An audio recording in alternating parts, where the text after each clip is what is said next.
are here for another episode of In This Very Ring, brought to you by our doc, Make 'em Yours, Dr. Paul Vidal, Specialized Physical Therapy, LLC. Check him out on the web, specializedphysicaltherapy.com. You can also find him in Burlington, Cherry Hill, and Princeton, New Jersey. Our poll topic today, first, hold on, let me pause. I'm Ritz. I have Butters. We're both here in our own little studios. I get so excited when we do these intros, and I want to make sure we talk about the sponsors, and I don't want to forget about them. That I forget to tell who we are. But at this point, you should kind of know. It's funny, just like mid intro. Oh, back it up. Well, because that little voice inside my head says, "Hey, they can read," but for the people that listen to us on podcasts, they have to know who we are. This is true. This is very, very true. Andy is excited. Yes, he is excited. Why is he excited? He's excited because tonight we talk Money in the Bank. Our poll topic brought to you by Ambuck Services. They're your guys for gutter. They're your guys for gutter guard restoration and deck cleaning. They're bringing you poll question. Our poll question tonight is Money in the Bank. The match itself is better than the actual pay-per-view. Remember back in 2005 when it was just a match that you saw at WrestleMania every year? And then right around 2010, they said, hey, we're going to make it a pay-per-view. We're talking about that match versus the pay-per-views. Agree, disagree? Butters, my man, lay it on me. What do you got? I love it better as a match. Big time better as a match. I love it. It's better than the whole pay-per-view itself every single time. You hit the high spots, even the low spots are still damn good, And I'm very well happy and interested to see this new version that they're going to come up with, this whole live movie action version. So let's, rock it on. But yes, I agree with the poll. I am losing my crap. I've only been up for a few hours, so yes, let's do this, boys and girls. No worries, my man. But so, as I told you before the show would come on the air, right? I had my own thoughts, and I think the show's just been overall better. The shows every year have been better, right? When you look at the actual Money in the Bank matches from 2005 to 2010. Because even in 10, there were 3 Money in the Bank matches in 10, technically. There was the one at WrestleMania, and then there was the Money in the Bank pay-per-view, which had 2 because we were still in a brand split. The show as a whole has just felt better. There were more storylines going into it. There were more dynamics. You had the Raw case. You had the SmackDown case. Who was going to win each. And then it turned into, is someone going to cash in that night? There was a lot more excitement. So much so that over the last few years, it's become a big 4, well, a big 5 now. What do I mean? WrestleMania, Royal Rumble, SummerSlam, Survivor Series, and now Money in the Bank. Right? So all those moments and everything we've got like that, we're going to go over it. We're going to go over everything today, Money in the Bank, the entire lineage, the history, the spectacle that is Money in the Bank, but all those have held up so much more in comparison to when they were just a match. Now, right, the one side note there is you do have, from a match perspective, a couple really, really solid ones. But, I mean, even something like Dolph Ziggler cashing in on El Beltro de Rio the night after WrestleMania, that was because Dolph won it at the Money in the Bank pay-per-view. Mm-hmm. Right? So, guys, I see Ryan, who's, by the way, we graciously thank Ryan for stepping away from his apartment in Los Santos to produce for us this evening. Yes, we've created a monster. I'm going to say it even on there. He's dropped in all our chats on Periscope, Facebook, Twitter, YouTube, our predictions ballot.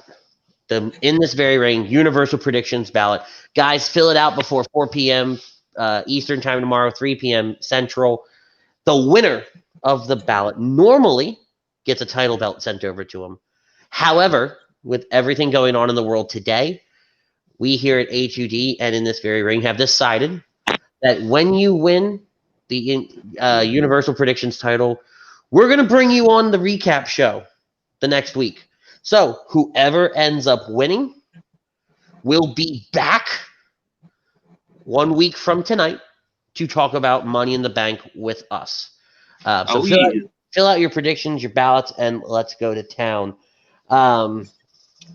So we got some people chiming in. Our chat's going crazy over here. Tom, the Godfather, Arnone, chiming in, saying, yo, boys, what's up? Tom, my man, what is going on? Look at Butters. We finally got him some A2D gear. Our guys at Philly Drinkers got him all hooked up. Let's go. Brian Daly of the Hockey Happy Hour chiming in. My guys, Brian, what's going on? If you guys missed it, you need to go back. Brian, Rob, and Maddie had Ryan Clifford on from EliteSportsHQ.com this past Thursday night, and the four of those gentlemen went through an entire 31-team playoff bracket. It was actually a lot of fun to be a part of. I sat through and watched some of it, and it was a ton of fun to sit through it. So, guys, check them out. If you missed them live, you want to listen to them in the car, Apple Podcast, Google Play, Speaker, Spotify, anywhere where you listen to your podcasts. What does that say? Ted FX from Twitch says Money in the Bank is up there with the best matches. Rumble, Money in the Bank. I think he meant best matches ever. I think. Prism on YouTube saying they should cut pay-per-views down to 4 a year. Man, I gotta disagree with you. I like my pay-per-views every month. I was gonna say I'll stick with 1 a month. I know sometimes they do the whole they might have 2 a month, but quite honestly, I'll keep my 1 a month. You know, give me my 1 a month. I'll be happy. They were pretty rough. Daily chiming in. This is an interesting match going through the WWE building. It's very intriguing, and Daly's absolutely right. And we're going to talk about that more a little later on. Tom Arnone chimes back in saying breaking news. I think that I don't know if that's a shot at Ryan or you or whoever. But by the way, guys, tomorrow on Agree to Disagree, guys, you got to check them out. They have 2 huge guests on with them, 2 local guys over there at Agree to Disagree. They're going on at 3 p.m. 3 p.m. Eastern time. They are, I have their names right here for the love of God. Zach Gallen from the Arizona Diamondbacks and Devin Smeltzer from the Minnesota Twins.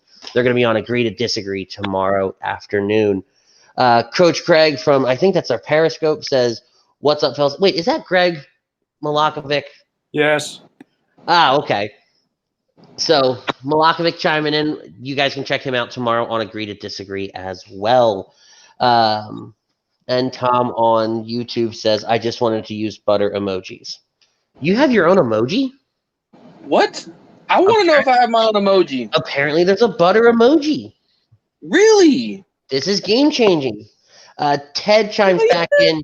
Yeah, enjoyed it more when we had a Mr. Money in the Bank for both shows.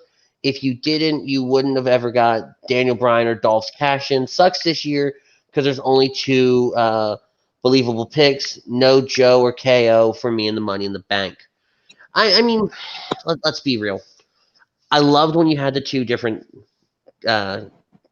briefcases, but now it really is going to tell a story, right? You look at all 6 competitors, and we're going to get to it in a little bit when we break down both Money in the Bank matches, but you have 3 for Raw, 3 for SmackDown. With the exception of a few, you can really build a story coming out of that on the other side. And both shows need that right now. I think if you did too many with the configuration that we're in right now, that's 4 Money in the Bank ladder matches. That's still a lot. I don't think they would do a brand split Money in the Bank with the women's just yet. I think it would still be the women's would do a one-sided one because I don't think they would have enough women on each brand to fully. They could do it, but I don't think they have enough talent-wise, for a Money in the Bank style match on both brands. Right. Like they do with the men's. No, I think you're 100% right. And Ralph Del Vecchio from the Fix chiming in. You guys can check out the Fix. Lately, they've been doing Fix in the PM. Yes, I'm still sticking with that title, where AM in the PM tags with the Fix, and they've been doing a bunch of different draft specials and Eagles talk lately. Right, Ryan? I really like that, Andy. I've been saying it for the last few weeks in the chat. I really like that. I'm sticking with that. All right, there we go. It's a thing now. Back to some wrestling talk, though, guys. Let's go back. Jump in your Wayback Machines with me. I'm stealing something from Conrad Thompson. Jump in your Wayback Machines. Let's go back to 2005. Let's go back to the very first Money in the Bank. It's WrestleMania 21, right? It's live from WrestleMania 21 goes Hollywood, right? So it's WrestleMania went Hollywood. And we have Edge, Chris Benoit, Chris Jericho, Christian, Kane, and Shelton Benjamin in the very first Money in the Bank ladder match, where Edge wins to become the first ever Mr. Money in the Bank. Butters, do you remember this match? Vaguely, but yes. This was where... I remember Shelton Benjamin, in my opinion, stealing the whole show in this match, but that's just me. Well, and this is where we coined the phrase how Edge became Mr. Money in the Bank, and it was kind of Edge's idea to have this match, right, per story, if I remember how it goes correctly.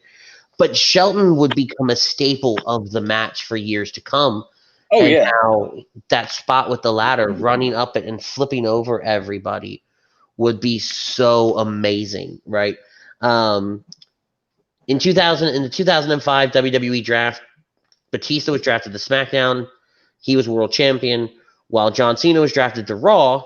He was the WWE champion, which would allow him a few months later at New Year's Revolution in 2006 to cash in. He holds the contract for 280 days. He would also successfully defend his contract against Matt Hardy in a ladder match on the homecoming episode of Monday Night Raw in October of 2008. And yes, Tom, I think the butter emoji did steal the show. That has become a new thing. 2006, I see Frank Besby has chimed in. Hey, yo. Sorry to bother you at work. I agree. It's definitely better as a match than as an event. Once again, you can catch Frank on the Fix or Fix in the PM, depending on what they're doing each week. And big shout out to Frank. Frank does all the logos here at A2D Radio. He does all our thumbnails, all our clip art. And he's been doing an amazing job with all the graphics you've been seeing lately on some of the other shows. Can't thank Frank enough for what he does. 2006, WrestleMania is back at Soldier Field. This is where Rob Van Dam would beat Bobby Lashley, Finlay, Matt Hardy, Ric Flair, and Shelton Benjamin. Like I said, once again, Shelton Benjamin would become a staple in this match. RVD would win. And RVD would go on at ECW One Night Stand in 2006, where he would defeat John Cena after a run-in spear by Edge. This would be the first time somebody would announce when they're going to defend the title. Yep. I mean, they're going to cash in for the title. Anything stand out in your mind in 2006, Mr. I like matches better than shows? Do what? I said anything stand out in your mind about 2006, Mr. Matches are better than shows. I don't remember that WrestleMania that much. I'm trying to remember which one that one was.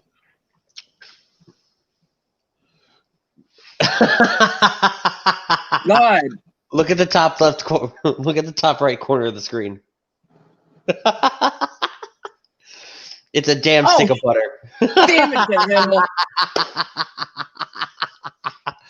That's what we do here in this very ring, guys. We have fun.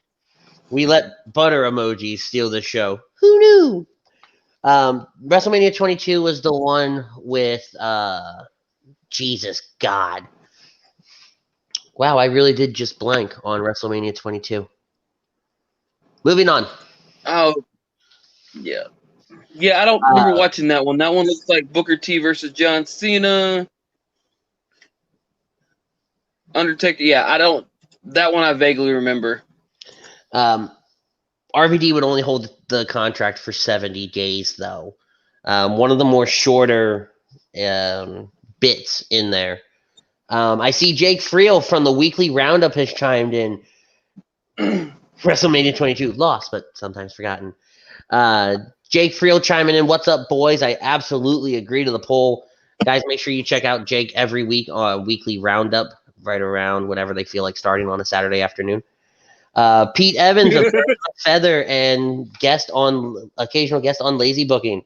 Agree with the poll. It's better as a niche match to build off instead of a whole show. Pete, my brother, you know I typically do like your opinions, but you're wrong. 100% wrong. I think it's better as a show. And then my buddy, who's also done some work here for me in the past, Chef Andrew Gibson. I'm joining late, but I want to know how you would book the Money in the Bank match and the future cash in on both women's and men's to make better storytelling. The WWE. My second question is, do you think the non-live takes away part of the surprise of a cash in? So we'll get to the booking side of it in just a moment.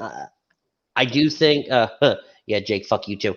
I do think that Alistair is going to take, just to kind of jump ahead a little bit, I think Alistair's going to take the men's Money in the Bank, and I think that's going to propel him into a fantastic feud. All these vignettes that he's been doing, him coming out of the smoke and everything like that, especially like that one he did Monday night. He comes out of the smoke and does this nice little conversation with his hands folded and this Hitman black suit that he has on, and then he just fades away back into the smoke. They're doing great things with Alistair right now.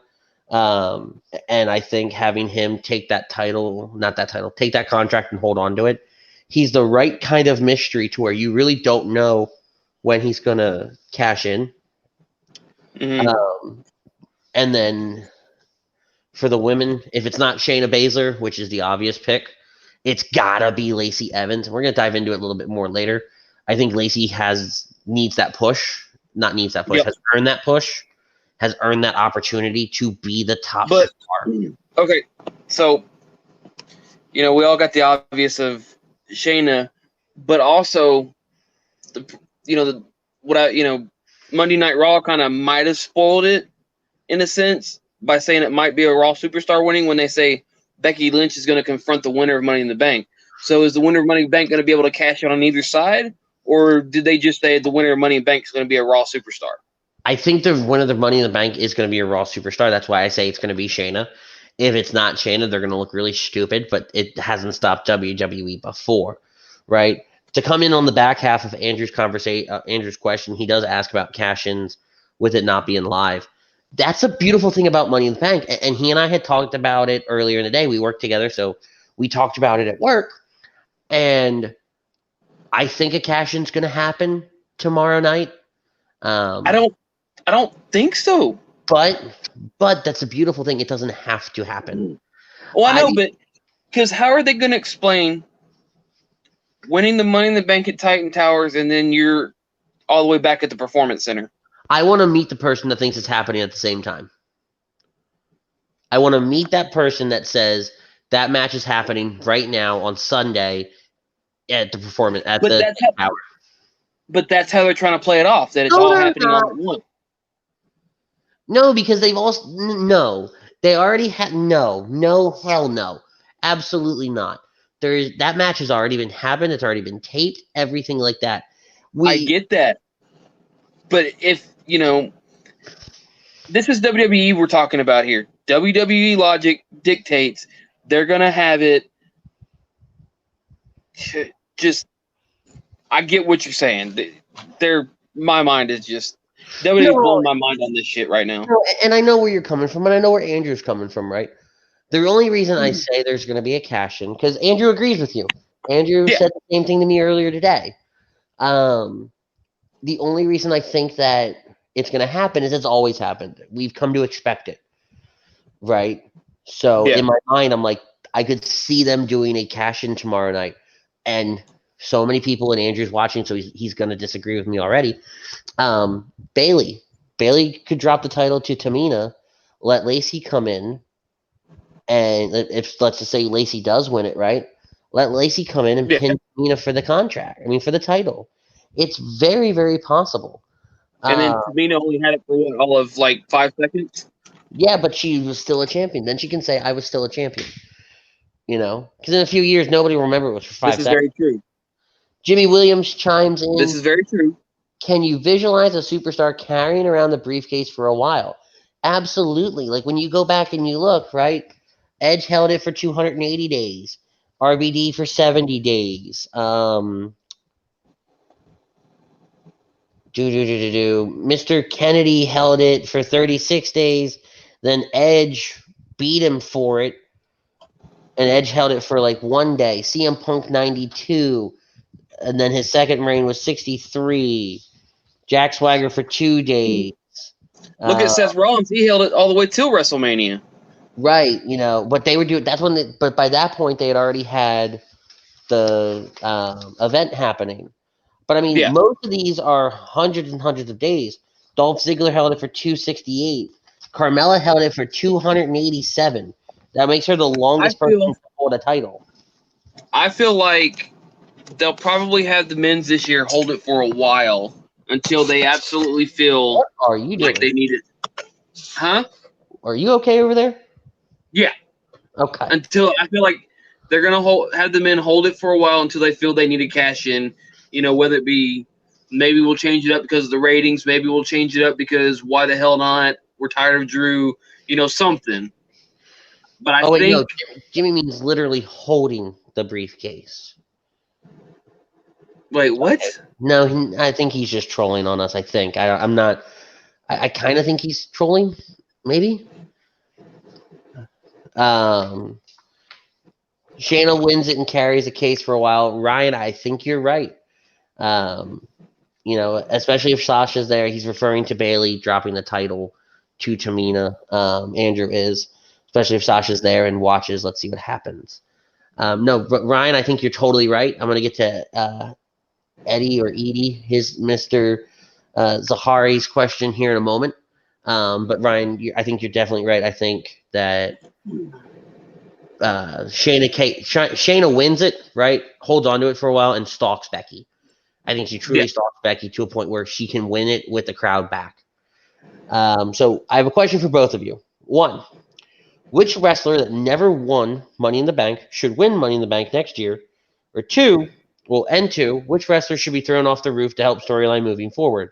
WWE already said that every single Raw and SmackDown. Butters, do you want to go first or can I? Oh, I'll let you go first. This is going to be good. Thank you. So the first part of your question, I'm totally okay with, right? The only person I haven't seen that won it, that I want to win it next year, Kevin Owens. I would really like to see KO win it. I think he could do a lot of fun stuff with that. And then the women's side, it's still very early on, so most of all of them haven't held it yet. You've only really had Carmella hold the title, and then who else held it on the women's side? Do you remember? I mean, it's mainly been the 4 horsewomen, really. I have it here. I know Bailey held it. Carmella, Alexa, and Bailey. This is only the fourth time, so that one's hard to say. But I really lean towards Kevin Owens. Now, let's get this out of the way now, people. This better not be Halloween Havoc 1994, where they throw someone off the roof and then rehash storylines. They love to do it. Shut up.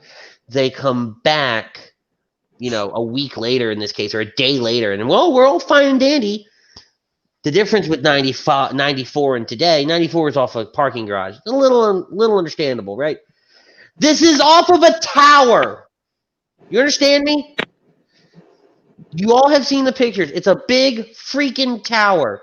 There is no way on God's green earth that somebody's taking a bump off that tower and you're going to make me believe they didn't die. Like, do that and write someone off TV forever. Ever. They never can write come Rey Mysterio and Daniel Bryan off. No, are you stupid? Did someone hurt you? Did you get dropped on the head as a child? Probably. I don't know. How is that a good idea? Look, they could make some sort. Don't get me wrong. It is the stupidest idea to throw somebody off the roof. They could make it they fell, onto the scaffold on the other side. Blah blah blah. Hurt themselves really bad. Write them off the storyline. I don't care. This will not be Halloween Havoc 94. Just hear me out.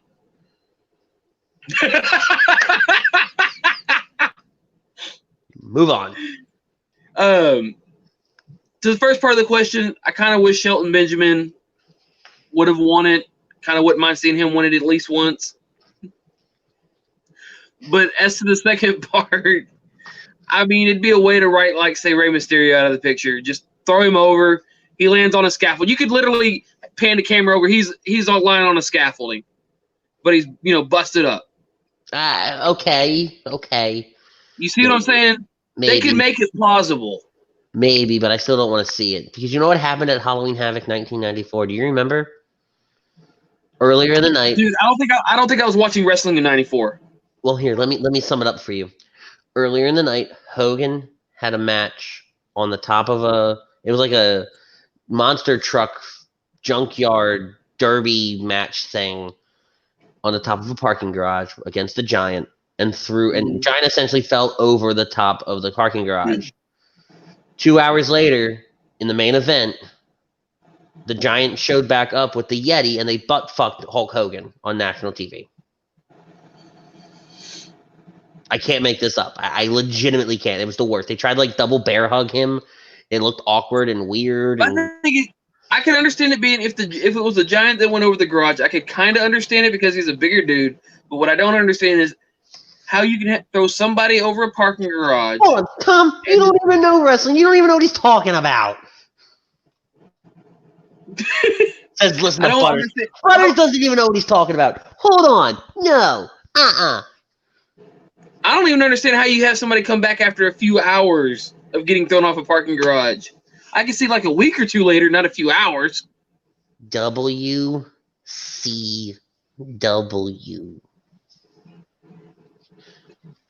I can tell you that's all wrong. Butters doesn't know shit. I don't know everything. I know some of it, not all of it. We got heel Chrome chiming in. Guys, oh my God. So Chrome's on Birds of a Feather. That's great. We're going to put that over there. But last week on Lazy Booking, holy crap, guys. If you haven't gone back and watched last week's Lazy Booking, I was fortunate enough to have been brought in by Mr. Chrome to help interview Leo Rush. It was legitimately a rush. It was so awesome. So go check them out as well. Chrome chimes in, yo, fellas, I'm unfortunately preoccupied with what? But I wanted to make sure I dropped in to show some love. Black and Shayna winning. It seems like we have a unanimous decision here with all our wrestling hosts so far. But yeah, I mean, I don't want to see anybody go over. I don't want to see anybody go over the roof. It would be really bad. What if AJ Styles be thrown off roof and next night I thrown off roof? So what? Like AJ said Monday. I have problems with what AJ said on Monday about being buried and all the other shit. It completely said, I don't care about that match we had. That awesome, epic, Grammy Award-winning match. I have a lot of problems with that. Yeah, AJ Styles was buried, now he's alive. Well, guys, I get it. I understand. WWE logic always makes life a lot more difficult when you're me. Right? Never makes sense. No, and anything can happen because they don't care. Vince thinks he's some god, right? And we're gonna bury this guy, but hey, next week he'll be back. Why? We're idiots. And it's good shit. It'll be good shit. God, hell, where were we? I think we could notch up one, and worse than the Halloween Havoc would be Vince's limousine explosion. No, I like that. Yeah, but I'm upset. Okay, this is gonna sound really selfish and really horrible when I say this out loud. Andy, I know where you're going. Andy. What? Andy. What? Andy. Andy. Let him say it. Let Step him say away it. from the edge, Andy. Step away from the edge. Jump, Andy, jump. I'm just upset that we didn't get to see that storyline play through.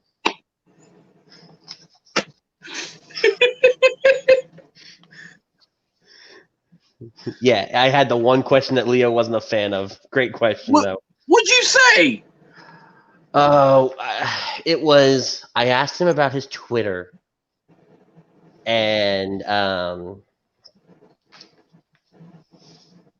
yeah, I'm pretty sure it was the one about his Twitter. He says I might legitimately never wrestle again, and he's like, "Well, that kind of explains itself, doesn't it?" He's like, "No disrespect to your question, but that's pretty self-explanatory." And so I was like, "Well, no. Are you injured? Are you just gonna? Is this your way of saying I'm gonna focus solely on my music career?" Gotcha. But yeah, I was upset that storyline didn't continue. Let's be real, right? It was building up so well in that moment and everything, and I actually remember slowing it down frame by frame to see if you could see Vince in the limo. Only you would. I had time when I was in middle school. I had lots of time. Oh, I bet. So let's talk about CM Punk being a two-time winner. He wins it at 24 and 25, right? I think he's the only multiple-time winner, right? No. He's the only back. Did you just drop your camera? Yes. He's the only back-to-back winner. Because I think Edge won it again. No, Edge won it from Kennedy. Yeah, that's right. Carmella's a two-time winner, technically. Would you really count that, though? This does. I don't count it because she just won the same briefcase she won like the week before. Doesn't matter. Clap, clap, clap, clap, clap. Doesn't matter. In my statistical mind, it does. I can't even say it right. I'm not even touching any of that. Yes, some notes. I'm going back through 15 years of Money in the Bank matches. We were going to have notes, considering I was like 10, 14 when the first Money in the Bank happened. Shut up. 14, is that all? Yeah. Ryan wasn't even born when the first Money in the Bank happened yet. Do what? Whoa. What year was this again? 2005. No, I was 9. Damn, I'm older than all you. God. Yeah, I you was are. 19. Jesus Christ, you're old. God. I didn't realize I was doing a show with a grandpa. Understandable notes. Okay. But no, realistically, right? NXT should have their own Money in the Bank ladder match. Not yet. Not yet, because they did when they do ladder matches, they're special. They're multi-man matches, right? What NXT does so well is they keep these niche matches for special times. Just like Money in the Bank is special to us, they have War Games, they have all their other little stuff. I wouldn't. Sorry, go ahead. No. Shut up and go ahead. I wouldn't mind seeing them earn spots in the Money in the Bank matches. Well, I was going to say that ladder match that they had at TakeOver, we're supposed to have at TakeOver this year, wouldn't surprise me if that was going to try to be their Money in the Bank match. Right? It had it had the same kind of feel. It was for a title shot. I think she actually did pull down a briefcase. Io Shirai did, I think. Yeah, she did pull down a briefcase. Right, but so I think wouldn't that was their attempt at it. Yeah, I would, like I said, I wouldn't mind seeing, do it, Raw, SmackDown, NXT, 222, just to kind of throw some mixture in it, because we know them NXT superstars will be showing up Raw and SmackDown all night long. Very possible. Very possible. Do you have a favorite Money in the Bank match or moment? Yes, actually, I think it was the WrestleMania 23 one. WrestleMania 23 would have been The Mr. third Money in Kennedy. the Bank. Yeah, Mr. Kennedy, CM Punk, Edge, Finley, Jeff Hardy, King Booker, Randy That would Orton, be the and one. Matt Hardy. That would be the one where Jeff Hardy took out himself and Edge. Yes, I do believe so. I do believe so. See, mine has to be WrestleMania 25. Why WrestleMania 25, you say? Because I was Were there. you there? I was there. And so I got to watch it live. And watching the Money in the Bank match was pretty cool watching it live. And I was big in CM Punk, like everybody was, right? But Yeah. I was really big into CM Punk. He was when I went to my first pay-per-view Survivor Series. He was pretty heavily featured in that promo that DX does right before their match with Team Rated RKO. Ted chiming back in over there on Twitch. Money in the Bank is great, but Money in the Bank also used as get out of jail free card too on Raw and SmackDown. It's not always used to create new stars. NXT is all about creating new stars. Ted, my man, you couldn't have hit the nail on the head any better. Right? It's a way to propel a storyline to elevate this person to the next level, not to create them as a star. Absolutely agree.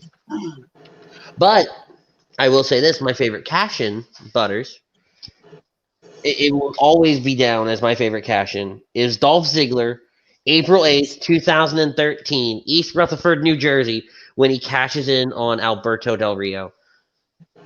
That was I was home. I wasn't even there, right? But the pop was massive. That was an Attitude Era pop, right? Like big time feel there. I think my favorite cash in would have to be The Miz.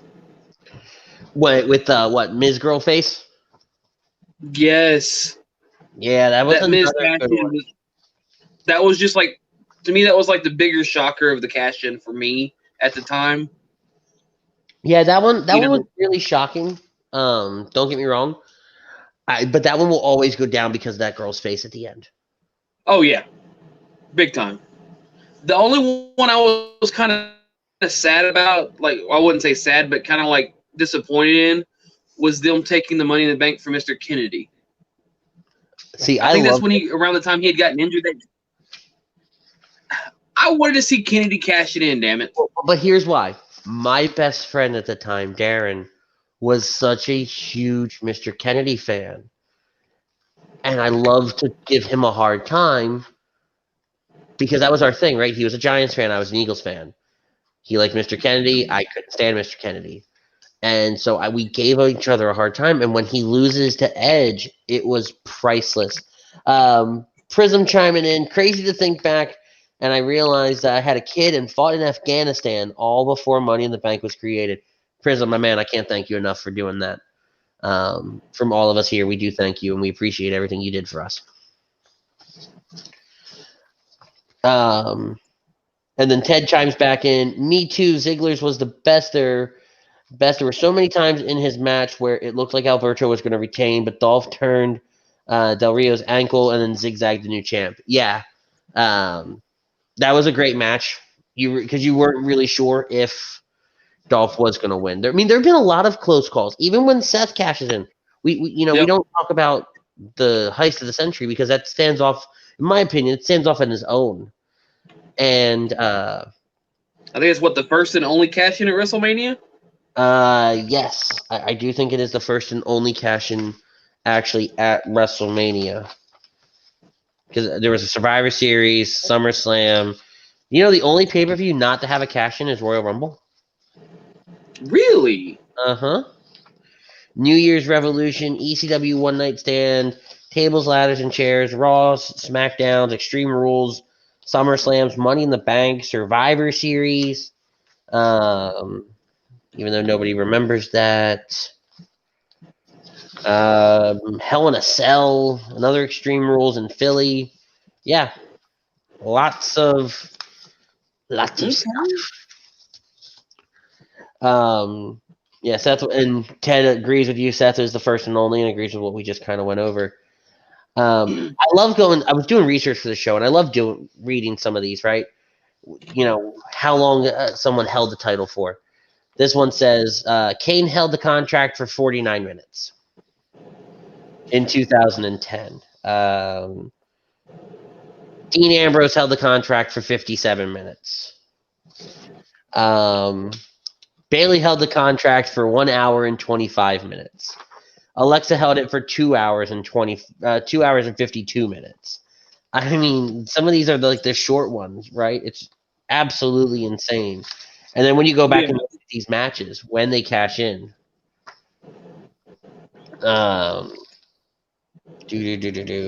Kane's cash in at Money in the Bank 2010 was 54 seconds. Right. Where's the next one? Where's the next one? You know, I always got so antsy with some of these matches because the referee. The damn referee always, instead of just starting a match, it's, oh, let me see if he's good. Let me see if he's good to go. No, the guy's got to go regardless. Let's go. Get the match started, ref. Dean Ambrose's match was 9 seconds when Dean Ambrose cashed in at Money in the Bank. Alexa Bliss was 35 seconds. So far, that's the longest one. And then Bailey's was 20 seconds, right? So these are pretty quick matches that they had. Prism says, you're welcome. I just can't comprehend how much time has passed. It feels like only last year watching my first ladder match between HBK and Razor at WrestleMania 10. And then so Ryan Brodo, even though he could have just chimed in, asking, what was your least favorite cash-in? Anything involving Brock Lesnar? Right? No, don't get me wrong. It's no secret I hated Brock winning the title. Not winning the title, cashing in last year, winning the Money in the Bank briefcase. Winning the briefcase in general as the unannounced sixth man in that match was just the dumbest shit I have ever heard. But my least favorite, and this is going to bite me in the ass as soon as I say it, but my least favorite is actually the cash-ins where they lost. Okay. Do you want to know why that's going to bite me in the ass as soon as I say it? Why is that? Who cashed in 2017 and lost? Cena? Baron Corbin. Corbin? Yeah, but because like it didn't. Oh, that's right. You said 17. I don't. I'm getting my years mixed up here. Oh, it's okay, but it's like and Braun in 18, right? These guys lost. Sandow cashed in and lost. Right? That one threw me for a loop because that was a good match. It really was. It's just these ones that were cash-ins and people lost, right? I mean, so the WWE Championship has been 10 attempts have been made on the WWE Championship, only 8 successful cash-ins. The Universal Championship had 2 attempts, 1 successful.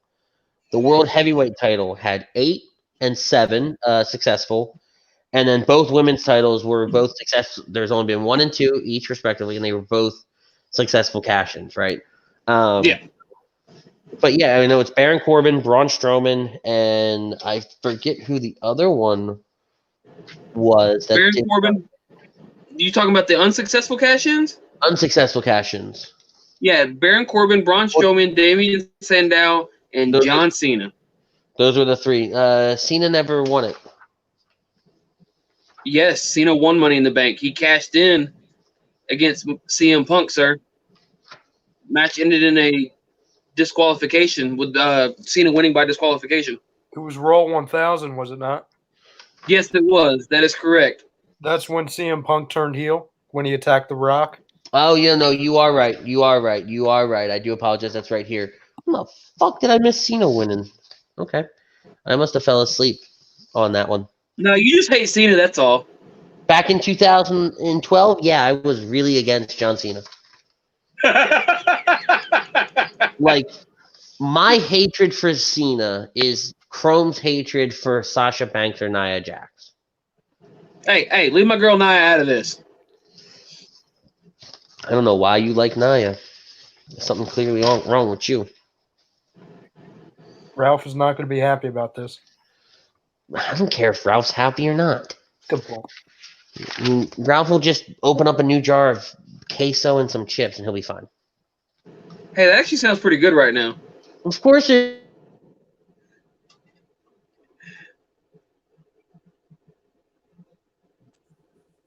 Can you still hear me?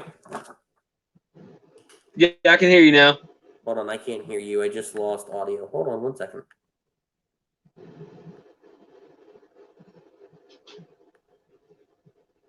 Say something, Butters. Do what? Hold on. Hello. Headset died, so give me 1 second. Andy, while you're doing that, want me to read some? I'll read some comments. I'll read some. I can, so Ryan, I can hear you. Oh, you can hear me. You just can't hear him. Yeah, I just can't hear Butters. Say something, Butters.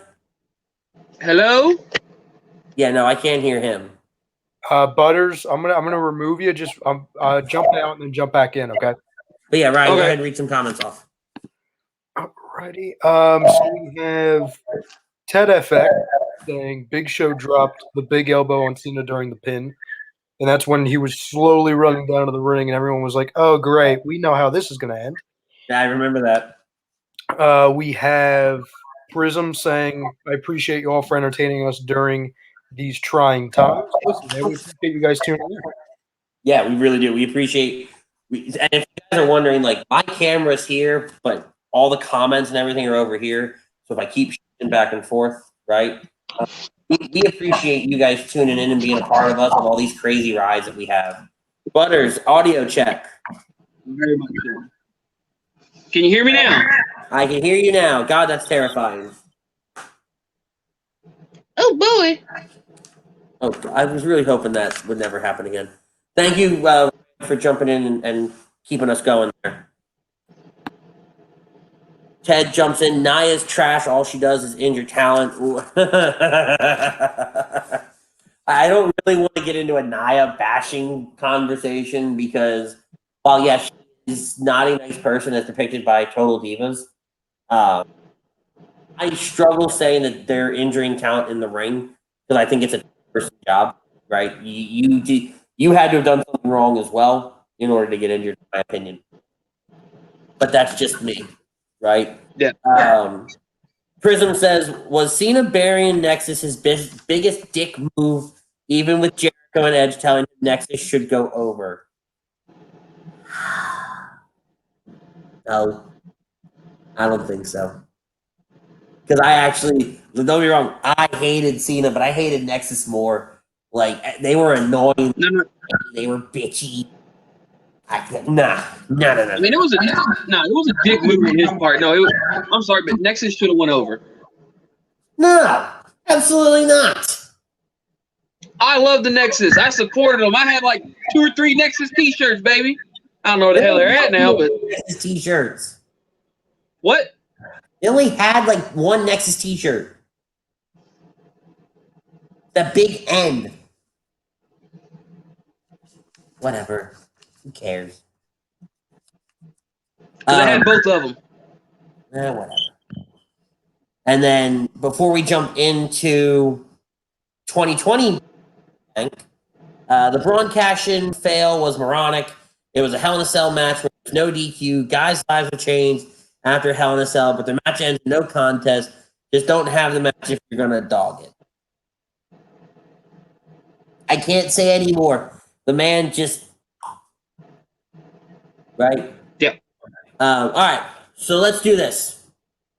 Tomorrow night, less than 24 hours away, WWE presents Money in the Bank live from the WWE Performance Center and pre-recorded from Titan Tower. Which, by the way, guys, another cheap plug for the Universal Predictions title. Brodo dropped the ballot in a little bit ago. If you're on Facebook, it's in our show description at the top page. We also shared it on the In This Very Ring show page a few hours ago. Fill that out.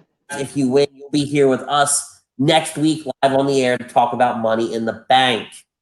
I think actually Brodo just dropped it in all the chats one more time. So let's get it. Let's dive into it. Announced today, and we'll get these out of the way real quick. R-Truth is MVP. Could anybody care less? Wait, what? Yeah, announced today on WWE's Facebook and Twitter account, MVP versus R-Truth. Are they just trying to throw a match in there? I think they are, but also like, why? Like, explain to me why this is a good idea. Are they trying to add matches to add time so that we can get? Are they going to have the Money in the Bank as a whole, or are we going to get it in parts throughout the entire pay-per-view? I hope it's in a whole. I want it to be in a whole, right? Like in its whole entirety. That's what makes it fun. That's what makes the cinematic about it fun. Yeah. I thought MVP was done wrestling. If we're gonna be honest with each other, he's on Raw. I think he's managing the two new people. But why are you asking R-Truth? What does that matter? That's what I'm trying to think. I don't understand it. WWE logic sucks. And then they also announced Jeff Hardy versus Cesaro. Why not Sheamus? Him and Sheamus have been digging into each other. This is better. WWE didn't specify it, but R-Truth and MVP is happening on the main show, and because they said Jeff Hardy and Cesaro is going to be on the pre-show. What? They didn't specify where Truth and MVP were going to be, but they said Jeff Hardy and Cesaro are going to be on the pre-show. That one I heard, but if they're not both on the pre-show, then what the hell? Dude, I don't know. Why would R-Truth? What do they hope? What are they afraid Hardy's going to show up at the Money in the Bank doped up again? God, you went there. Pull an Impact? I mean, what the Why hell? did you go there? I'm just trying to figure out why that's the pre-show match, and R-Truth versus MVP sound like it's on the main pay-per-view. MVP had these guys are two veterans. I don't bloody know. So is Cesaro and Hardy. Dude, I don't know. I could come up. I don't know why I said. Like I said, I don't. I could come up with some ideas, but none of them are politically correct. And that's a line I don't go down at all. All right, on to the next thing. So let's go to. I mean, everything's for a championship. This is great. This is like means Money in the Bank. I love it. The New Day is going to defend their really won SmackDown tag titles in a fatal four-way tag team match against the Miz and Morrison, the Forgotten Sons, and the House Party. Well, I'm going to start with you, Butters. Tell me who he's like running out of ideas. You're not wrong. Tell me who you think this. I've got my sights set on the Forgotten Sons. Of course you did. You should have known that by now. Oh, I We're talking week after week. I really like the Forgotten Sons. I love the fact that they've got net call up, especially with the Usos out right now. I think the Forgotten Sons have, they got that. I don't know how to say it. Words would help. To be the right. I wouldn't say the it factor, but something along those similar lines for a good heel tag team to kind of, feud with, say, the New Day or, for the tag titles. Here's my thing. The Forgotten Sons, and I said it last week, and I think I said it on an episode of Booking recently too. I can't get behind the Forgotten Sons. They've done nothing to impress me. The character just doesn't do it for me, right? The in-ring work is good, don't get me wrong, but the character don't do it for me. I can't connect, right? That's what you got to do in WWE. You got to connect with your audience. I think we're the best wrestling show on A2D because we connect with our audience. But, I'm just taking jabs where I can. He's going to light me up for that if he's still watching. So what's your take on this match? Who you got winning? I really do think the Forgotten Sons are going to win. I honest to God, I do. They've been positioned this way. Lucha House Party is in there as a fourth body because hey, screw it, we're going to do a triple threat match. You know, and I like the fact that Lucha House Party is actually getting a chance at at the titles. You know, getting a chance to be in the mix for the titles, or just getting some screen time in general. You know, they're a good lucha tag team, and that's we need to see a good mix up in the tag division right now because it's all the same. No, and you're the same people. You're absolutely right. But I ultimately just think that the Forgotten Sons have been positioned for this win.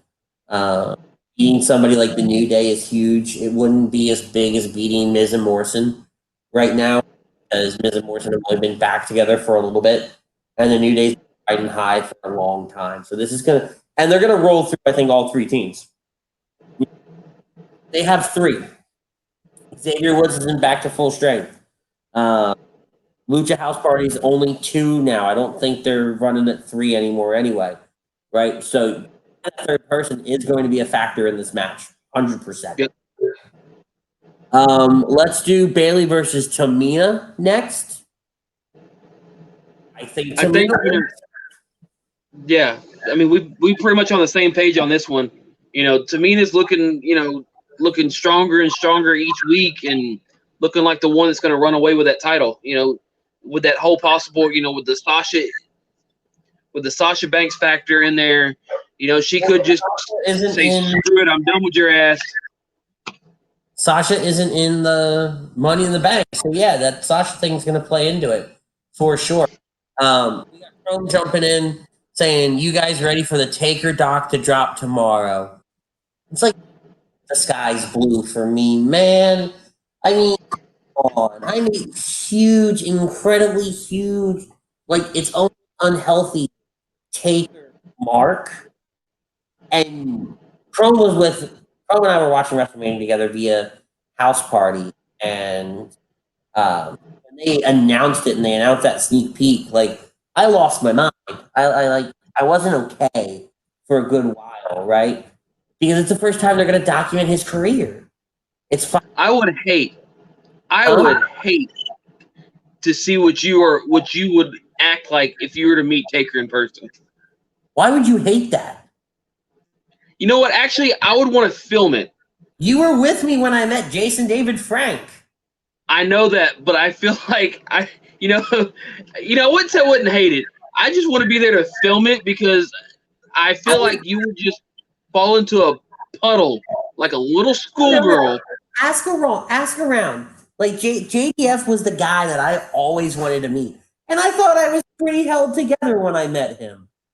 Yeah, you were, but I feel like with Taker, do what? I said after the fact, not so much, but detail. But no, man, Taker's like that. Like Taker, Triple H, Vince, Steph. Like I met The Rock. I met The Rock at Modell's when they opened that up right in Fairless Hill back in '99. Right, I met The Rock. I at Austin, but I've had my fair share of WWE meetings when I really sit down and think about it. But Taker, no, fuck yeah, dude. Taker's that one that I want to meet. Absolutely. Like I'll never forget when I first moved out here. I'm like, I know where Victoria's at. You drive down there and just start walking into random grocery stores. I'm bound to find them eventually. But I had no friends when I first moved out here. Leave me alone. That turns into straight creeper / stalker. Ryan found the stalk talk comment from earlier. Thank you, Tom. Thank you. Oh no, Tom said that 50 minutes ago when we were talking about Shayna Baszler winning the title and stalking Becky. Ryan just pays attention and remembers things really well. But no, I mean to go back to that you still don't have friends out there. Shut up. I have more friends than you'd think. But no, Sasha being there in Bailey's corner is gonna play a factor. And no disrespect to Tamina whatsoever, but that's how to win the title from Bailey. It's gonna be a Sasha distraction. Tamina's gonna capitalize on it and champion. Now, how long will Tamina be champion for? That is, but yeah. To me, I truly think Tamina's gonna take the title away. So many of us are over the Bailey title run right now. So many of us. Oh, Brodo decided to leave his apartment in Los Santos. That's what you get. Do y'all have a favorite wrestling book, biography, favorite wrestler? Well, getting around for the last 15 minutes, mine's Undertaker. You know what's funny though? Like I have the NXT Jax, who I started in this very ring with. Jax called me the NXT book a few years back. I'm a big book reader in the sense that I'd rather listen to. I really like documentaries on TV. I'm more visual as just a person in general. Yep. So the NXT book's really good. I want to say that I read Sean's book years ago. Sean's book that he has, and I like that. But no, I'm more of a listen, watch kind of person. I can sit down and write for days, right? But the books, man, it's tough for me. I gotta listen to them. Now, you want to talk wrestling podcasts? 80 with Eric Bischoff, my brother. It is phenomenal. I'm more akin to Jim Cornette's here lately. I love Jim Cornette just in general. Oh yeah, his I mean, I've been catching the clips on YouTube and listening, and Cornette is just, I'm laughing hysterically every time. I have to send you one where he buries Russo. I mean, Do what? Where he buries Vince Russo. Don't get me wrong, all of his burying Russo, but I have to really, he really buries Russo here. So let's keep going. I saw Chrome jumped in. I'll say this: best Bailey appearance on years was SmackDown last night. Her shit talking was great, including pointing out something Cole had said in the ring. I didn't watch that last night. I've only caught bits and pieces. I'll have to go back and watch that. And then, is it Edie? Is it Eddie? Give me some clarification. Though. I don't really want to butcher your name. You're always here, and we appreciate you. So you deserve your name said properly. I think the Hacker will show up. The truth at Money in the Bank when Sasha Banks Bailey beats Tamina. So what I think he's getting at there is that the Hacker's going to show Bailey talking trash on Sasha, and that's going to set Sasha over the edge. I can get on board with that. For sure. Who do you guys think the Hacker is? I think it's a woman. I don't know. I wouldn't know who per se, but I feel like with WWE, that swerve is there. I feel like it's a woman and not a man. See, and that's different because I hadn't thought about that. Like I've been. Great question, by the way, Ryan. Thank you for jumping in and asking that question. Talked a few times where it's been Ali, because of the light logo, the light symbols, and everything like that. And you could play that off of as, Ali was a cop, right? So he's always out for truth, justice, and the American way kind of a thing. Some Superman kind of gag. Superman sucks. But I think that if it's not Ali, I would die if it was R-Truth. If they gave him some kind of serious role, I would die. But jokes aside, Ali's the only name that comes to mind, man. I know I've heard, like, Rosca chimes in here, CM Punk Hacker, that would be gold. I don't see them doing that. I don't see CM Punk agreeing to come back and do that kind of... No.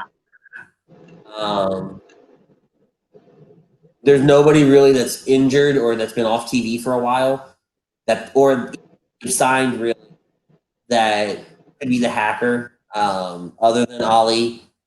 I will say this: I did originally say it was going to be Kushida and the Time Splitters because they had just reformed, and then these little things start happening. You know, and it looked like going through time. Chrome says towards the end of the match, Cole said on commentary that Bailey may be out of tricks in the ring in terms of moving Tamina away. She picked up Tamina and was yelling, "I have plenty of tricks, Michael Cole." I love that. That's fantastic. It's Matthew Broderick from War Games or Hornswoggle. Oh God. No, man. WWE's gonna bring back David Arquette. Who It's said not. that?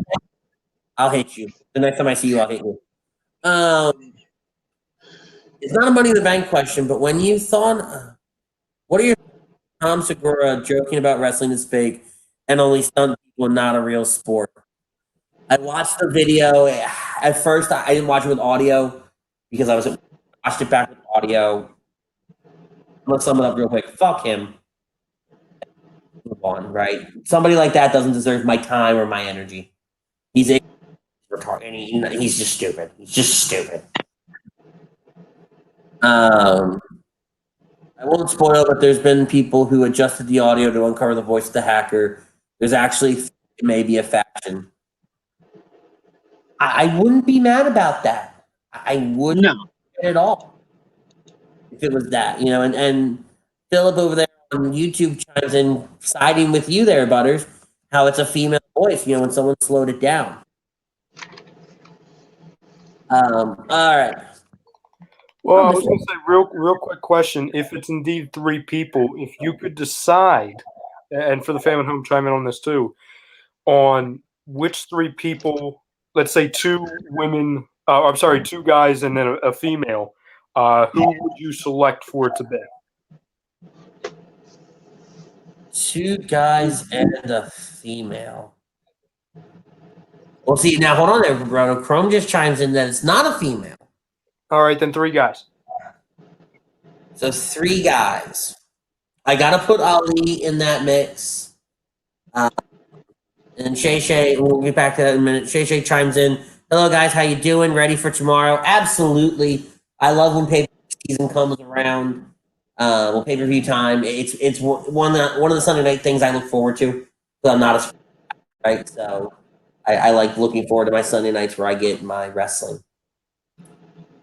So Ali. Oh, Jesus. I haven't seen KO in a while. Yeah, but he's out with an injury from WrestleMania. Right. No, I know. And it would have to be SmackDown. These people are going to SmackDown, right? It's only been happening on SmackDown. So it would be Ali. See, that's the problem. Like, I never thought about it being either multiple people. So I don't know. You know, and Chrome saying, all I'll say is one of the names is absolutely shocking.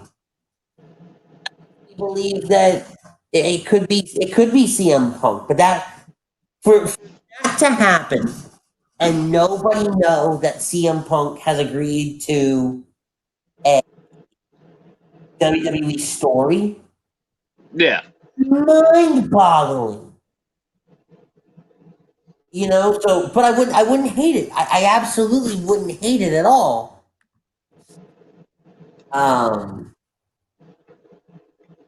Yeah, man. Brother, it's a great question, right, bud? But I got to think about that more.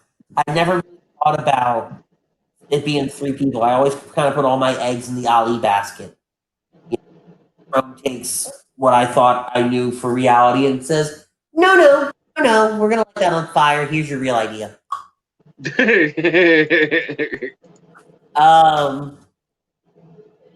you want to do Drew and Seth or Braun and Bray next? Let's go with Drew and Seth. Let's mix it up. Okay, so Drew and Seth for the WWE. You think Drew? I would have to probably go with. I figured Drew. Make it the obvious. I mean, I think Seth's just in there to give Drew a good first title defense. We're not going to go there with Big Show. but I'd say a good first solid title defense. Seth Rollins a good one to go with, and I do believe Drew McIntyre will come out retaining the title. Yeah, I have to agree, right? Don't get me wrong. I couldn't stand the Big Show bit, and we talked about it here on the show. I thought that was stupid to do. I know it was to promote his Netflix thing, but that was dumb. It would be silly to take the title away from Drew right now. He's got great momentum. This story with Seth is gonna be awesome. I don't see Seth taking it at all. Shay chimes in. I'm happy to announce, Rich, you triggered me. I love your belts. Now I'm a female Universal champ. Hey, that's what they're there for, what's really funny is I actually bought that one in New Orleans at WrestleMania 34. So, from that match. And then the Intercontinental title is what we started in this very ring with as our Intercontinental Predictions title that Jax, myself, and Chef would use week in and week out for him. So, a lot of memorabilia wrapped up in those titles back there. But no, I think for Seth to from Drew right now would be a mistake. Drew's on a high. He's earned this shot. He's earned this opportunity to run with the title. The guy that can keep everybody interested moving forward. I feel like as long as they keep it on him, he'll be able to run with it and keep a good run with it. Oh, most definitely. Most definitely. So let's go to Bray versus Braun. And it is like we mentioned on this not in this very ring. Lazy Book on Thursday that it is Bray Wyatt. It is not the Fiend Bray Wyatt. It is Bray Wyatt. Creepy Mr. Rogers pedophile Bray Wyatt. Going up against Braun Strowman. I feel like Braun's going to come out of this one as well. Yeah, Braun has to, I think, here. It'll set up for Braun versus the Fiend, where they take it, and then we can kind of ease into a Roman to come back and take it off of the Fiend. That's if Roman even comes back anytime soon. Right. Roman, not true. Roman may not come back until there's a. Yeah, Roman might not be back until there's a vaccine. And that's why WWE's kind of a thing of not bring up Roman. So, absence make the heart grow fonder, right? It'll force either go to the network and watch some of his older stuff, or just wait and maybe be smart and stay the hell home. Prism says he just noticed the belt's nice, man. I want a double winged eagle one. That would be nice. I like the double winged eagle. And then Eddie mentioned Drew win it all at Money in the Bank, fight Jinder at SummerSlam. If Brock doesn't want to wrestle, there's history between them. Hell no. I don't get me wrong. I wouldn't hate it, but I don't see them putting Jinder in that spot, man. I think Jinder's... Actually, I could see them put Jinder in that spot. Just to give him somebody to wrestle for, maybe not SummerSlam, but a smaller pay-per-view. I think if they're going to do that, it's going to be because we still don't have fans, and you need something, you need a storyline that can kind of tell the story itself without fans involved. Exactly. 3MB. We're getting to that point where storylines are difficult right now because you don't know what's wrong until it's over with, right?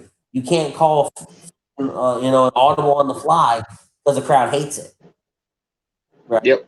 It's going to be a lot of trial and error, but a 3MB storyline worked really well here. All right, men or women? What do you want to do? Let's go with the men first. Save the ladies for last. All right, Daniel Bryan, Rey Mysterio, Aleister Black, King Corbin, AJ Styles, and my man, Otis. I would love to see Otis win it just because I know Otis could run with this and it'd be hilarious. Oh, my God. But, I mean, the obvious choice is Aleister Black, but let's take this for a second. Let's say Otis, just for a second. I mean, he's a hero to us all. huh?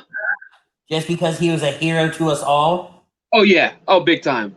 You know, Otis, his mannerisms, he could take this Money in the Bank and he can just run with it with the hilarity, with Mandy Rose. He's Mr. Money in the Bank. She can, it just would be. Doesn't need anything. And to Chrome's point, right? For Tucky, Tucker is kind of getting the shadow game right here. You put the Money in the Bank briefcase on Otis, Tucker's not going to matter. And Chrome says, I hope Corbin wins for Andy's sake. If Corbin wins, I swear to God. I'll go live off the In This Very Ring Show page and start yelling and screaming at people. Dog food match. Fight me. Hey, he can pull it down, open it up, and there's dog food inside. You're crazy. You're absolutely crazy. Do me a favor, Butters. I need you to start talking about why Aleister Black is going to win and what you're going to do with Aleister on the other side. I'm going to go get my headphone charger so that my it's working again. Brodo, if you'll jump in and just start grilling him, that'd be great. Absolutely. All right, so with Aleister Black, I mean, he's got that. He's been on a good roll. He has many great matches. You got, I don't know. With him winning it, he's got that kind of mystery as to when he's going to cash in, how he's going to cash in, who he's going to cash in on. You just kind of let that mystery just sink in. It's like Aleister Black, nobody knows what he's going to do, what's in his mentality. He always had that, come knock on my door. Now I'm going to come knock on yours. So with a good run, holding the Money in the Bank, I would love to see him with a run with a title, and Money in the Bank would be the best way to do it. Well, I think on top of that too, you see the run that he's had, and he's clearly over with the fans. He always has been ever since he's been in NXT. To where you look at it now, and say for example, with the women, they have a Shayna Baszler, and she's not a fan favorite by any means. I really don't see them going with two heels at winning the championship, or in this case, the Money in the Bank briefcase. So I think having, obviously a big time fan favorite in Aleister, and again, to your point, it's the mysterious factor with him to where it's unpredictable, to where he can literally announce, ahead of time. And I think it would fit that I'm going to challenge you for the title using this briefcase on this location at this date. Or he can do the prototypical thing where he just randomly takes advantage of a situation and wins. It would work out both for him. Yep. Right. Can you hear me? Yes, sir. Perfect. We can hear you now. Perfect. And Broda, once again, thank you for jumping in and helping out. No problem. Thank you. But he's right, and you're both right. I could hear you guys both, what you guys are talking about. And Aleister is definitely that person to where he wouldn't play the I'm going to sneak up on you card.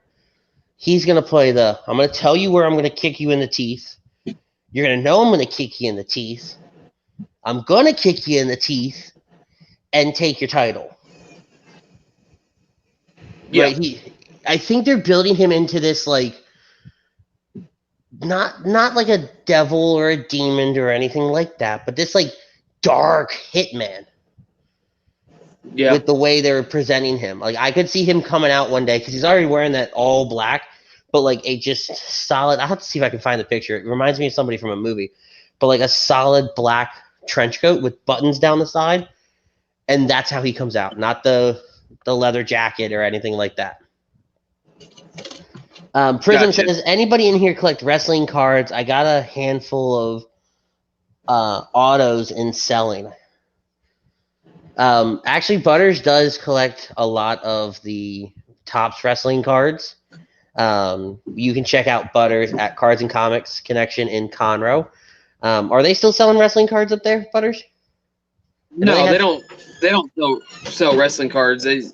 I just pick them up every once in a while at Walmart and I could have whatever sworn bundles. that Rob had a. Oh no, you brought that box in. Never Yeah. mind. Edie says, I imagine Otis hanging out in the cafeteria eating food, or wrestlers stop fighting at elevator and talking shit like 24/7. Seen before. Maybe. You're gonna see a lot of gimmicks in these matches. Absolutely. Oh, yeah. You know, the different rooms that are set up. They're gonna go to Vince's office. I think they're gonna go to the boardroom. All this other stuff. The bump set. I think they'll get to. I think we're gonna see Otis in the gym, in a hilarious spot in the gym. Oh, there's going to be a lot of weird stuff that's going to go on. Absolutely. Let's just say it's not Alistair, okay? And I know you already said Otis, right? But could you see anybody else legitimately winning this AJ Money in the Bank? Styles. AJ Styles, legitimately, if it was anybody else other than Alistair, I would legitimately say AJ Styles. Yeah, and AJ would be the next best option from there. I honestly think, to Butter's point, it makes a lot of sense because he's been getting all the. I mean, he's a main eventer anyway. It's not like he needed it, but he's been in all of these main event caliber matches that really haven't involved a title, and everyone's been complaining, oh, well, he's losing here, he's losing here. This would be a perfect way for him to very, very quickly get all of that momentum back.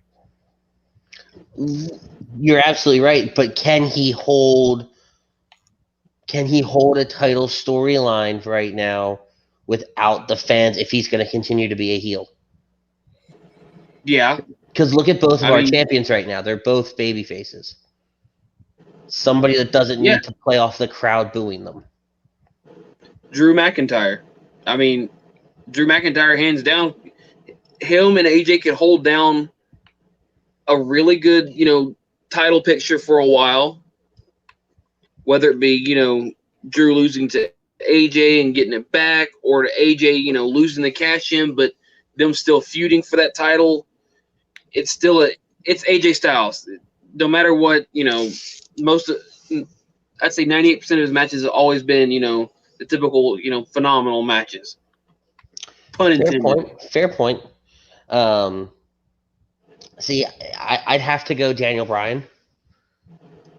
Right? It's the one thing that I shouldn't say it's the one thing Daniel hasn't done because he's done it. Right? But it's something that you can give it to Daniel Bryan. He can run with it for a while. He can be just subtle enough. And the whole thing with Drew Gulak, too, right, over there on SmackDown, they can play off it. You're Money in the Bank. We're training you for your world title spot, this, that, and the other thing. Like, they can have a lot of fun with that with Drew over on SmackDown. Yeah. I hope Aleister Black doing sit down like his entrance at Elevator alone. And when Elevator opens, there's a wrestler or staff at the front of the elevator. Aleister hits him with Black Mass. And then Prism, AJ Styles made Ellsworth entertaining. You know who's been creeping back up on my Facebook page for some dumb reason? Not my Facebook page, my YouTube page. Friggin' James Ellsworth. Smoggle? No, like clips of James Ellsworth, not from WWE, but I don't know why. I don't watch independent stuff on my YouTube page. I watched it on their actual sites. Probably because I think he's been trending here lately, and since you watch wrestling on YouTube, they just kind of, for some reason nowadays, all our YouTube, Facebook, Ellsworth trending for. It's Ellsworth. Everybody loves Ellsworth. Nobody loves Ellsworth. You'd be surprised at how many people really do truly like James Ellsworth. Most of those people need to wake up. Let's move on to the women. Shayna Baszler, Lacey Evans, all right, Carmella, Nia Jax, Asuka, and Dana freaking Brooke. So we all said earlier, we had the obvious choice of Shayna Baszler. Mm-hmm. So let's just take her out of that match for a minute. You're going through the rest of the women. You got Asuka, who had that great streak in NXT, broken by Charlotte Flair of all fucking people. Didn't need to, but still, either way, she had a good run with the women's title. Next we have Nia Jax. Small run with the women's title, a little weak in my opinion, but nonetheless, still got her title run. Carmella, first women's Money in the Bank, two-time Money in the Bank winner, if you want to call it, because of the BS, but still, Right. Cashed in for a good win. Let's see. Then you got the last two, Dana Brooke and Lacey Evans. Both of them deserve it. Lacey Evans more than Dana, but I feel like Dana could do something with it. So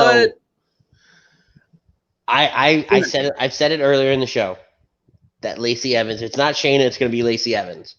It makes sense, right? But do you understand how mental I'll go in a good way if Dana Brooke wins? Like, I've been so high on Dana Brooke for years, right? I love her in the ring. She's not great. She's nowhere near great, but she's good. Correct. What? You didn't know that? Listen, you learn something new every day, I guess. I've been a very big Dana Brooke fan. I like just how she carries herself inside the ring, outside the ring.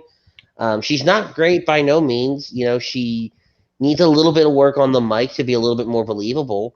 Her stuff with Charlotte was fantastic, right? And most of that was she's Charlotte got making her look good. To me, she's got that Natalya Beth Phoenix, buff woman gimmick kind of thing going for her. Right, but they play her off as kind of a ditzy dope, but she can really fuck your day up. Yep. And I don't know. And I met her at Access, and she was really cool, really awesome. I see all the stuff that she does, and this, that, and the other thing. And I think she deserves it. She's paid her dues. She's never been truly given an opportunity like this to kind of shine. And the stuff they're doing with Carmella, where those two are kind of like a tag team, and they're going after the women's tag titles. I really like that too. I think Dana deserves a shot. Absolutely. Hell yeah. But I ultimately think it's going to be Shayna or Lacey Evans. So, right.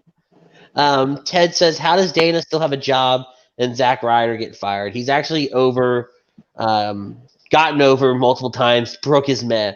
Again, man. I think Dana. They just didn't give Dana an opportunity to shine. They just kind of put her in this, mid-card role. They paired her with Charlotte. She did great with Charlotte." Right? She was very pivotal in a lot of Charlotte's title wins there for a while. And, the Zack Ryder thing, there's only so much you can do with Long Island Ice Z. He's been there for so long. And he got himself over. Yeah, as big a fan as I am of Zack Ryder, but he's been there so long and they ain't done, much with him here lately. But with Dana, she's kind of, been more on the rise. So I can see why she's, kept her job over Zack. I don't know if Prism is saying Dana Brooke is fine, as in she's a fine wrestler, or she looks fine. Both are acceptable in I'm pretty sure it's the secondary. I think it is too, but I'm gonna give him some benefit of the doubt. He's gonna hang me with it here in a second, but I'm gonna give him some benefit of the doubt. But no, it's an unpopular opinion. I totally know it, right? Dana Brooke is like that kind of like guilty pleasure person that you like, and that sounded really bad. Yeah, it did. But no, I don't mean it that way. I mean it in the sense of everybody's got that one superstar that they like, but they don't ever admit to really liking because nobody likes them. Absolutely nobody likes them. No, but I like Dana. Mine was John Cena for the longest time. Yeah, well, nobody likes you, so. I am Butters Huey Roar. Everybody likes me.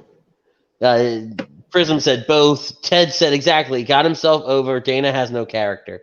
I think she has character. I think she was too overly produced because they didn't have a lot of faith in her. And she was trying too hard because she was being overproduced. It's not who she really was. Let's be honest. The best WWE character is yourself turned up to 11. like JBL. JBL's the best example of it, right? He's a Yep. cocky, arrogant, smart motherfucker. And And JBL was great. they cranked that up to where he is a wrestling god. And the rest is kind of history, right? I mean, he had one of the greatest singles runs of ever. But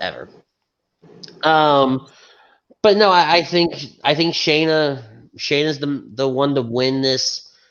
The WWE would look really stupid if Shayna didn't win, and you announce that Money in the Bank is going to confront Becky, unless they talk about on the show how the Money in the Bank winner can go challenge any title. And see, that's the big thing that everybody's been asking that has not been answered is if these guys win Money in the Bank, the men or the women, can they challenge both sides, or are they only allowed to challenge their side? Exactly. I don't think that's been specified here, but we will definitely see. But see, if you allow them to challenge for both sides, that kind of gives people that interest in going, I need to watch both shows and go, is he going to cash in here? Are they going to cash in there? And now I got to watch it all to keep track. Exactly. I mean, and yeah, you have the brand split, but you really don't have a brand split, right? You do, but this could be their answer for a potential wild card rule again, in a sense. No, don't you say those words. Those words are not acceptable around here. I'm not saying use the wild card. I'm saying this could be their wild card rule, is the Money in the Bank. So Chrome says they've repeated over and over that they challenge the champion of their show. No cross-brand jumping. I legitimately never heard it. I honestly could have just not been paying that close attention. Same here. Don't get me wrong. I like the commentary and everything like that. It's been nice, but I've been more like I'm just gonna watch what's happening in the ring. I'm not gonna listen to anything because I want to try to see what I can hear them talking because their trash talking's been great. Like I've been okay where there's been no commentary and it's been mostly just the wrestlers in the ring. To the point where there were some days where I would just mute it, because the wrestlers in the ring weren't talking a whole lot, and I would just mute it. The commentary team's hit or miss for me some days, so I probably just missed it. If it ain't Lawler, if it ain't JR and Jerry the King Lawler, I could care less about commentary. You're a JR fan? Old school JR fan, not the current new stuff. Good save, very good save. What was I gonna say? I had distracted the rich. I win. I don't know. No, my phone started ringing, so I got distracted for a moment. But no, I mean, realistically, right? It's gonna be Shayna. It's gonna be Alistair. Hold on. Still live. I think it's gonna be Shayna. I think it's gonna be Alistair. I think that Braun is there it is. JR sucks. Old school JR sucks too. Minus Austin Rock and Foley calls. If you haven't figured it out, Chrome doesn't like JR either.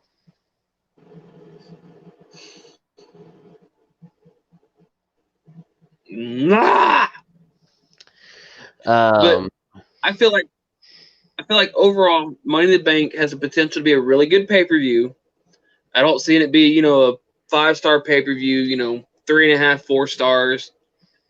It depends all on how they show the Money in the Bank match, or in the entirety, or broken up. So let's talk about that. You told me this right before the show came on the air, that there were talks of WWE's going to show it spread out throughout the entire night. I would hate that. See if I can find it. I had fam at home. Have you guys heard that at all? If they're going to show it in its entirety at one shot, or are they going to have it spread out? Buck McKenzie 7 says, "Hey, new here. What's up, guys? Buck, what's going on, man? Thank you for joining us. This is In This Very Ring. Here we go. Oh, Go ahead, hold keep on. going. This is In This Very Ring. We're a wrestling show here on A2D. A2D's got shows every day for everybody, so check them out, man. Enjoy your stay. What do you got? Says this is from PW Insider Elite Audio. Mike Johnson reveals the current plans to split up Money in the Bank ladder matches with updates during the broadcast. They will also use picture-in-picture at times, meaning while a match is going on, you got a picture at the bottom of the screen with the current Money in the Bank. So it says, the concept I was told is it's going to be kind of like the episode of Impact where they had people brawling all over the place for an hour. It's going to start with, this is what's happening at the Titan Tower. We're going to kind of see an overview of what's going on. Then we're going to kick back to the Performance Center. They're going to do scenes with picture-in-picture with scenes of what's going on at Titan Tower with real-life wrestling going on live. Back and forth journeys of these wrestlers, how they fought and made it up the floors. It's going to be like one segment of Money in the Bank, and it's not going to be like the whole, segment at once. They're going to use it like to lure people to keep them entertained over the course of the whole show.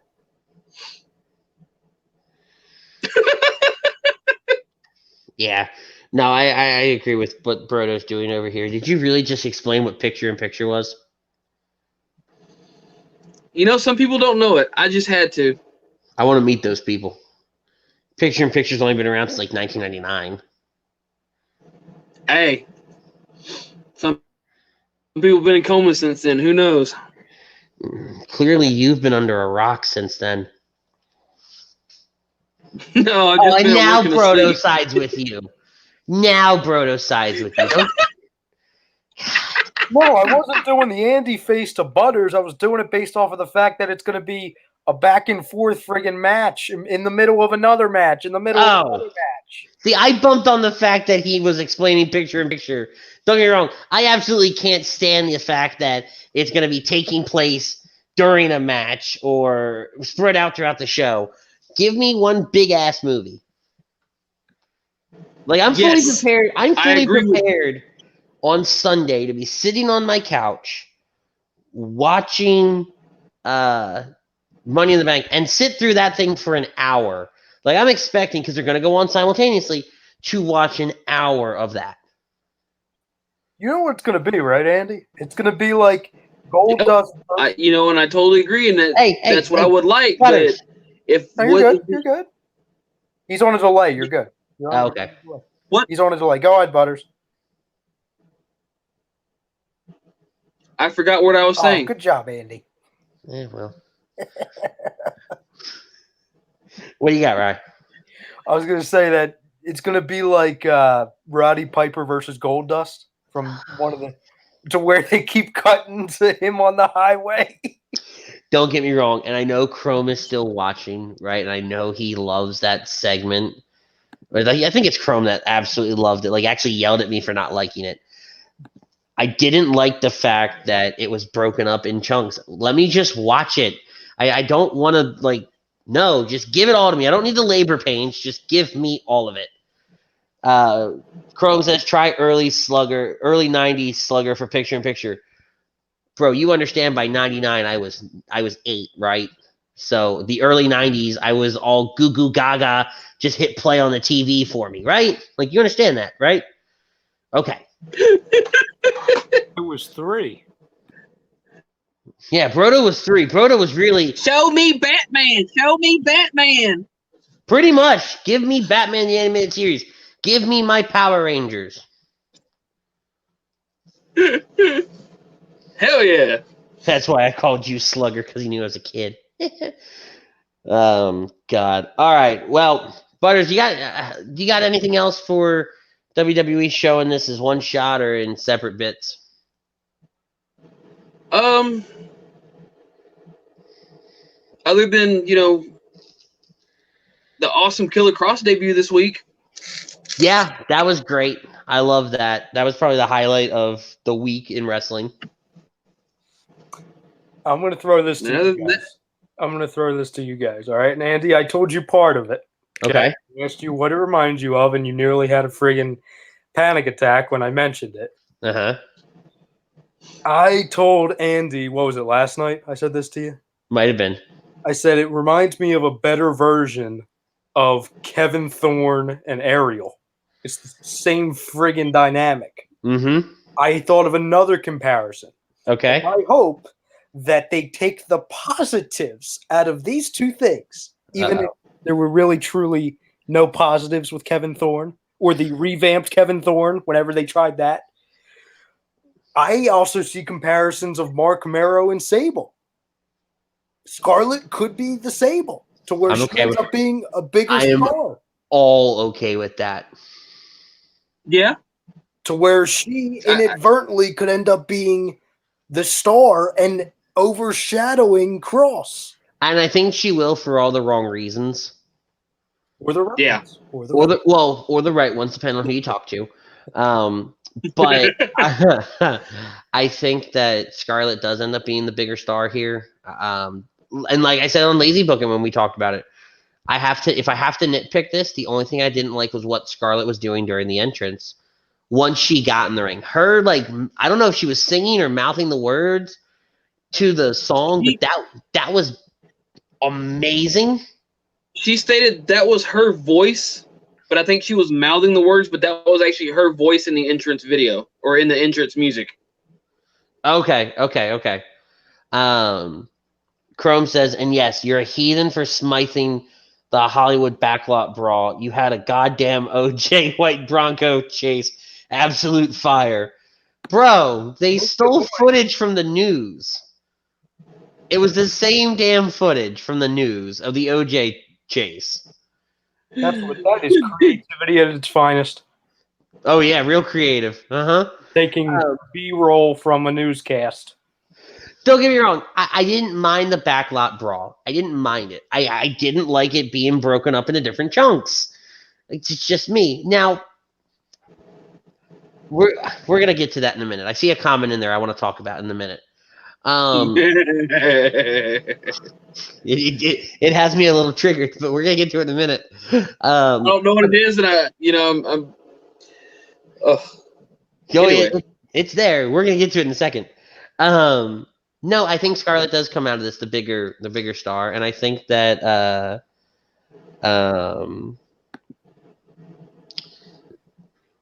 that I don't like her spazzing out in the ring. Come up with something different. I get it. We're doing trial and error, but you got to come up with something different. And Chrome, shut up. All right, Brodo, put the comment up. Prism says Darkwing Duck is better than the Power Rangers. I'm not gonna spend too much time on this. Okay, I'm just not gonna do it because this is a wrestling show, and we're not gonna go down that nerdy rabbit hole. However, Prism, if you're on Facebook, man, come find me. Let's argue. Chrome, bite me again. Power to Puff Girls over the Power Rangers. God. Nah. Power Rangers is so much better. Power Rangers is fantastic, people. Okay? If you have a problem, find me on Facebook. I'm open for an argument any day. Okay? Damn, Butters. This was a hell of a show, man. Yes, sir. This was a lot of fun. Guys, I can't thank you guys enough for joining us for our Money in the Bank preview show. Once again, don't forget, fill out your Universal Predictions ballots. Get them turned in before 4 p.m. Eastern, 3 p.m. Central tomorrow afternoon. Winner of the bracket gets to jump on in this very ring next week with us, be part of this crazy, crazy stuff that we do over here, and talk about our thoughts on Money in the Bank. We gotta You thank know what? What? Yeah, I'm gonna pull the cheap DX plug since this is a wrestling show. Oh, here we go. We're gonna pull the cheap plug. I am wearing the A2D merch, so please, boys and girls, go on to Philly Drinkers, order some merch. Great stuff. Which, wait a minute, it's great you bring that up. I just had a moment today. There are show T-shirts up there. Okay, they have show T-shirts, and I thought it was going to be like a T-shirt of all the shows. And I was telling Brodo this earlier today. that is going to be a T-shirt of just all the shows, all our logos. But you can buy, and I'm going to buy it. I'm going to order it. And in this very ring logo on a T-shirt, they've got Hounds, they've got Hockey Happy Hour, Birds, Lazy Booking. All the shows are up there. Brodo, what do you got? I was just gonna say I'm very jealous of yours. The In This Very Ring T-shirt, and it comes in multiple colors. It does. They got black, gray, and white. Yeah, Ours Now you looks gotta make fire. now you're gonna make me go look it up and get one myself. Oh God! Oh, Fact. Huh? Somebody hit me. Okay, go away. GTA. Somebody hit me. Go away. But no, guys, over there at Philly Drinkers, Alex and the boys over there. I had a nice conversation with Alex earlier today because I had some questions about the shirts and different things like that. But Alex and those boys over there are killing it with our A2D merch and our shirts. Guys, if you haven't picked up your swag yet, look at Butters. The man has his on. Guys, I'm telling you right now, this T-shirt is comfortable. The hat is great. You know, like he said, go over there, get your swag, buy it up. Let's do this. there are T-shirts, there's hoodies, there's stickers, there's cups. They even have masks, like the ones that start at your neck and come up. I don't know what they're called, but they've got those.